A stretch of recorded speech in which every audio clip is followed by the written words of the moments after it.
Hello everyone, welcome to my channel DRT paramedical classes. तो कैसे हैं आप सभी? I hope you all are good. तो चलो जल्दी से बिना टाइम वेस्ट किए आज का टॉपिक हमारा स्टार्ट करते हैं। आज हम पढ़ेंगे रेडिएशन फिजिक्स का टॉपिक। किसका? रेडिएशन फिजिक्स का टॉपिक, जो कि है बहुत ही इंपॉर्टेंट है। क्या है? Line focus principle. Most important topic है। ये आपके 5 मार्क्स में आ सकता है, 10 मार्क्स में आ सकता है और आपसे वाइवा में भी पूछा जा सकता है। तो चलो स्टार्ट करते हैं। हमने जब ट्यूब पढ़ी थी तब हमने पढ़ा था कि हम जो हमारे रोटेटिंग एनोड में, स्टेशनरी में जो हमारा एनोड होता है उसको हम किसके प्रिंसिपल पर, मतलब किसके प्रिंसिपल पर बेस होता है? वो लाइन फोकस प्रिंसिपल पे। हम उसे लाइन फोकस प्रिंसिपल के अकॉर्डिंग क्या करते हैं? एडजस्ट करते हैं। तो आइए पढ़ते हैं लाइन फोकस प्रिंसिपल क्या होता है। वीडियो को बिल्कुल भी मिस मत करना, एंड तक देखना। प्लीज लाइक करना, चैनल को सब्सक्राइब करना, बेल आइकन प्रेस करना। Okay, let's start. Tungsten target का वह एरिया जिस पर कैथोड से निकलने वाले इलेक्ट्रॉन आकर स्ट्राइक करते हैं या टक्कर करते हैं, वह फोकल स्पॉट कहलाता है।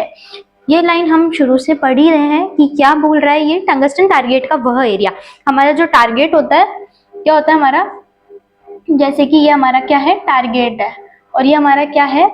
कैथोड है।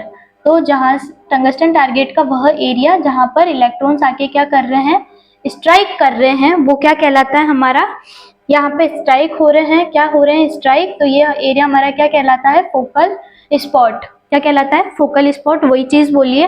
इन इलेक्ट्रॉन की अधिकांश यानी कि मोस्ट काइनेटिक एनर्जी, हमने क्या पढ़ा था कि जो मोस्टली काइनेटिक एनर्जी होती है वो तो किस में चेंज हो जाती है? 99% हीट में कन्वर्ट हो जाती है और सिर्फ 1% से ही क्या होता है? एक्सरेज का प्रोडक्शन होता है। किससे? सिर्फ 1% एनर्जी से ही क्या होता है हमारा, जो हमारी जो एक्सरेज निकलती है ना, उनका कितना है इसमें प्रोडक्शन, कितने परसेंट का होता है? ओनली 1%। 99% क्या होता है हमारा? हीट का प्रोडक्शन होता है। वही वाली बातें बोलिए। आगे चलते हैं। यह 99% हीट जो होती है वो फोकल स्पॉट पर समान रूप से फैलती है। अब जो यहाँ पे जो हीट आ रही है, जो 99% हमारी क्या है? हीट है।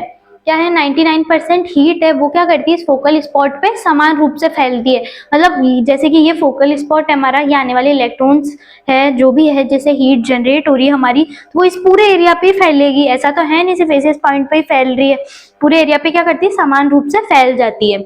नेक्स्ट पॉइंट पढ़ते हैं। ये हो गया हमारा लार्ज फोकल स्पॉट पर इस हीट को फैलने के लिए ज्यादा जगह मिलती है। अब अगर मान ले हम, ये दो चीजें हमारे पास, ये हमारा लार्ज फोकल स्पॉट, ये हमारा स्मॉल फोकल स्पॉट।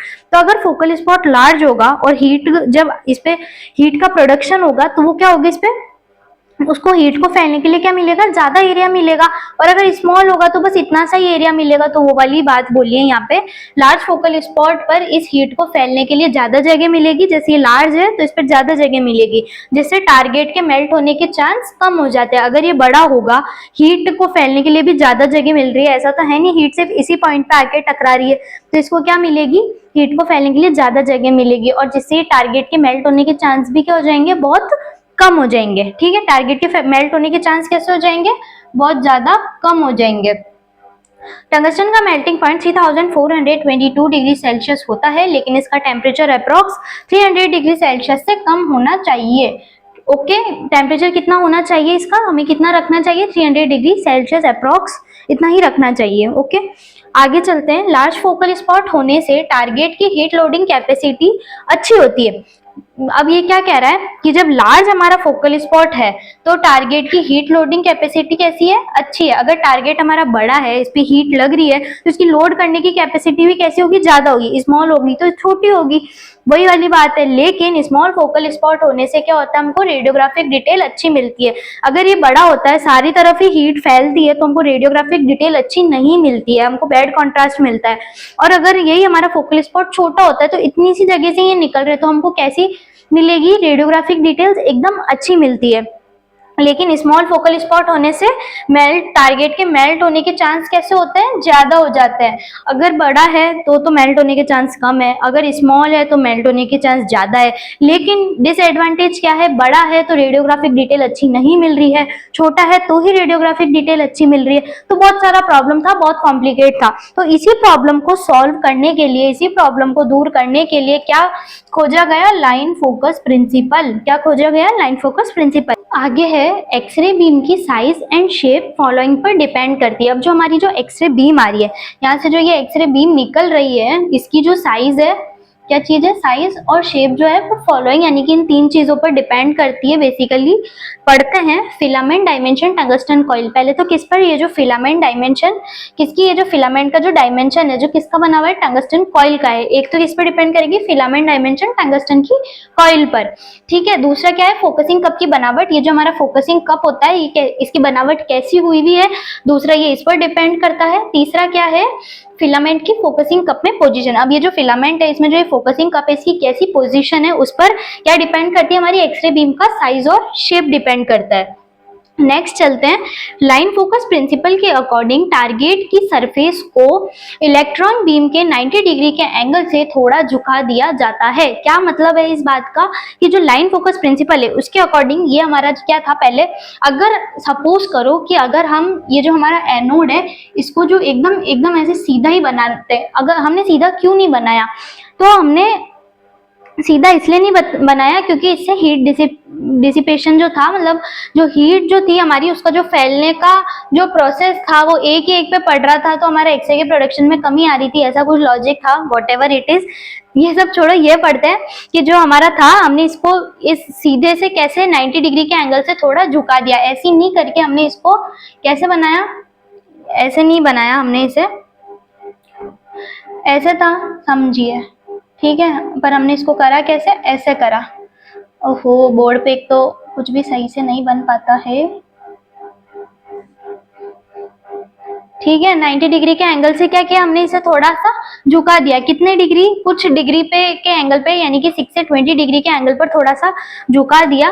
वापस से बोल रही हूँ मैं, लाइन फोकस प्रिंसिपल के अकॉर्डिंग टारगेट की सरफेस को, पहले हमारा टारगेट कैसा था, एकदम ऐसे सीधा सा था, तो उसकी सरफेस को हमने क्या किया, इलेक्ट्रॉन बीम के 90 डिग्री के एंगल से थोड़ा क्या कर दिया, 90 डिग्री का ये एंगल था, पहले 90 डिग्री पे था, उसके एंगल से थोड़ा सा क्या कर दिया, ऐसे टिल्ट कर दिया, ठीक है, झुका दिया। यह झुकाव एनोड एंगल कहलाता है। इस झुकाव को हमने क्या बोला, ये जो झुकाया ना हमने इसे हमने क्या बोला, anode angle. Anode angle short में लिख रही हूँ, इसे हमने क्या बोला, यहाँ देख लो, ये पहले एकदम ऐसे स्ट्रेट सा था, फिर हमने इसको टिल्ट करके झुकाया, तो ये क्या बन गया, एनोड एंगल हमारा, जो कितना था, 6 से 20 डिग्री तक का अप्रोक्स। अब देखते हैं, निकलने वाली दिशा यानी कि डायरेक्शन से देखें तो फोकल स्पॉट छोटा प्रतीत होता है। अब यहाँ से अगर हम देखें, ठीक है, अगर यहाँ से हम देख रहे हैं तो ये फोकल स्पॉट कैसा हमको दिख रहा है, छोटा दिख रहा है, छोटा दिख रहा है ना, ठीक है। इसीलिए इफेक्टिव फोकल स्पॉट की साइज एक्चुअल फोकल स्पॉट से छोटी दिखाई देती है। इसे हमने क्या नाम दे दिया है, अगर यहीं से ही देखे कि हमारी जो रेडिएशन है, हमारी जो एक्सरेज है वो यहाँ से निकल रही है, तो ये हमने इसको नाम दिया है इफेक्टिव फोकल स्पॉट। अगर यहाँ से देखे तो ये एक्चुअल वाले फोकल स्पॉट से कैसी दिख रही है, छोटी दिख रही है, ठीक है, छोटी दिखाई देती है। इफेक्टिव छोटी दिखाई देती है एक्चुअल फोकल स्पॉट से, और एक्चुअल जो फोकल स्पॉट है वो थोड़ी इफेक्टिव से बड़ी दिखाई देती है। इसके बाद मैं आपको ये डायग्राम बड़े से बना के बता दूंगी जिससे आपको कंफ्यूजन ना हो। आगे चलते हैं, फोकल स्पॉट को इफेक्टिव फोकल स्पॉट के रूप में रिप्रेजेंट किया जाता है। अब हम फोकल स्पॉट को किससे रिप्रेजेंट करेंगे, इससे, किससे, इफेक्टिव वाले से।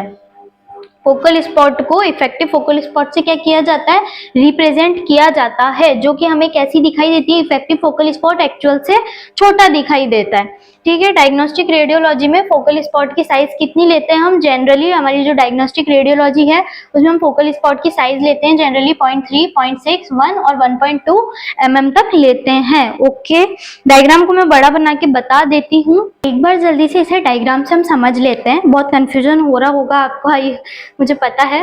तो चलो, हम क्या बार बार पढ़ रहे हैं, हम इसमें 2 चीज पढ़ रहे हैं। फोकल स्पॉट हमारे कैसे हैं, 2 टाइप्स के हैं। पहला क्या बोल रहा है ये, एक बोल रहा है ये एक्चुअल फोकल स्पॉट, दूसरा क्या बोल रहा है ये इफेक्टिव फोकल स्पॉट। अब एक्चुअल और इफेक्टिव है क्या, एक्चुअल में वापस से बता देती हूँ। ये हमारा कैथोड है, ये हमारा एनोड है। कैथोड से हमारे इलेक्ट्रॉन्स निकल रहे हैं, कैसे निकल रहे हैं, एक्चुअल इलेक्ट्रॉन बीम है ये। कैसी बीम है ये, इलेक्ट्रॉन्स की बीम निकल रही है ये, ठीक है। कैसी इलेक्ट्रॉन बीम है ये, एक्चुअल इलेक्ट्रॉन बीम, ठीक है। इलेक्ट्रॉन्स जाके अब कहाँ स्ट्राइक करेंगे, एनोड के टारगेट पर। एनोड के टारगेट को हमने झुका दिया है किसी एंगल से, जिस एंगल को हमने थीटा एंगल बोला है, एनोड एंगल बोला है, थीटा माना है उसे हमने, और वो कितने डिग्री तक हो सकता है, अप्रोक्स 6 to 20 बोल लो आप, अप्रोक्स लगा के, ठीक है। तो अगर ये हमारी जो एक्चुअल बीम है, ये इधर एक्चुअल बीम पहले कहाँ जाके टकराएगी, इस टंगस्टन टारगेट पर, जो भी हमारा टारगेट है, एनोड है, उस पर जाके टकराएगी। तो जिस शेप में ये जो हमारी एक्चुअल बीम आके इस टारगेट पे टकरा रही है, तो हमारी क्या निकल रही है, पहले तो एक्चुअल बीम निकल रही है। तो एक्चुअल बीम यहाँ आके टकराई और क्या निकली, वापस से एक्चुअल बीम निकली, तो उसे हमने क्या बोल दिया, एक्चुअल फोकल स्पॉट बोला है। ठीक है, जो हमारी इलेक्ट्रॉन बीम है वो जिस शेप में आके टकरा रही है और उसी शेप में वापस से निकल रही है, तो उसे हमने क्या बोल दिया, एक्चुअल फोकल स्पॉट। ये क्या है, हमारा एक्चुअल फोकल स्पॉट। और अब हम शुरू से पढ़ते ही आ रहे हैं, जो हम छोटा सा डायग्राम में भी समझते हैं, ये हमारा टारगेट, ये हमारा कैथोड, ये हमारा एनोड, या आई। तो बीम कैसे निकली, ऐसे नीचे की तरफ निकली, ये हम पढ़ रहे हैं ना। तो जो बीम नीचे निकलती है हमारी, ऐसे नीचे की डायरेक्शन में ही निकलती है ना एक्सरे बीम्स टारगेट से, तो उसे हमने क्या बोल दिया है, इफेक्टिव फोकल स्पॉट। क्या बोला है हमने उसे, इफेक्टिव फोकल स्पॉट। तो ये क्या कह रहा है, हमारा जो इफेक्टिव फोकल स्पॉट है वो एक्चुअल से कैसा दिखता है, छोटा दिखता है। कैसा दिखता है, छोटा। ठीक है, और हम जो हमारा एनोड है, हमारा जो टारगेट है, उसको कैसे रिप्रेजेंट करते हैं, इस इफेक्टिव में, क्योंकि हमारे काम की रेस तो यही है ना, इफेक्टिव वाली। तो इसे हम क्या बोलते हैं, इफेक्टिव बोलते हैं। लाइन फोकस बनाने का, प्रिंसिपल बनाने का एक मेन एडवांटेज क्या था, जो हमारा प्रॉब्लम हो रहा था शॉर्ट फोकस का, लार्ज फोकस का, वो सारा हमने खत्म किया। इसको हमने कुछ एंगल पर झुका दिया, जैसे हमारी जो इफेक्टिव फोकल स्पॉट थी वो हमको मिल रही थी, और जो क्या थी, एक्चुअल से थोड़ी छोटी दिखाई दे रही थी। कैसी दिखाई दे रही थी, एक्चुअल से छोटी दिखाई दे रही थी। तो ये है हमारा लाइन फोकस प्रिंसिपल। एडवांटेज आए तो आप यही लिखना कि है ना, शार्पनेस इंप्रूव कर दी इसने। क्या इंप्रूव कर दिया, शार्पनेस, कॉन्ट्रास्ट को इंप्रूव कर दिया।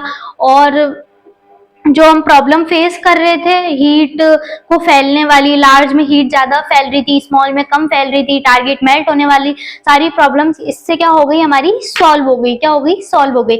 आई होप आपको आज का वीडियो पसंद आया होगा। अगर वीडियो पसंद आया तो प्लीज लाइक करना। Thank you, bye.